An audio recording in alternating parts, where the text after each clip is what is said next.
Let's consider how Agile kicked off a changing approach to software testing. The Agile model is considered iterative and incremental. Iterative development, Agile, was born out of the necessity to eliminate inefficiencies and some serious problems found in traditional waterfall models. Essentially, the desire was to be able to develop software using a methodology that included repeating cycles, that's where the iteration comes in, with smaller changes in functionality, and that's where the incremental comes in.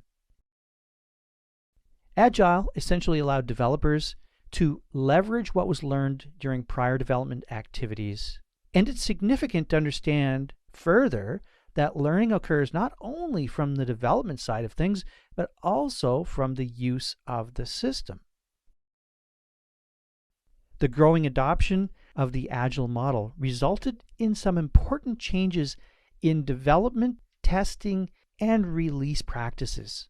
The software development lifecycle in an Agile environment saw software being developed iteratively and incrementally, that is, small changes delivered in a cycle. And the Scrum methodology emerged, quickly growing to be very popular.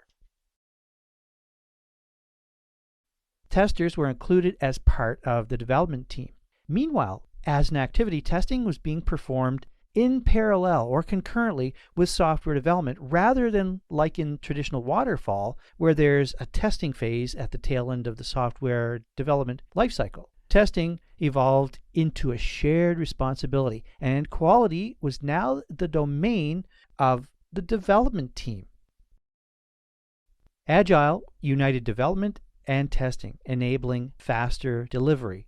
The deployment to production was still being performed by a separate technical team. This separate TechOps team was knowledgeable in terms of infrastructure, but was typically unaware of the specifics of each release. Hence, feedback to the development team was relatively slow.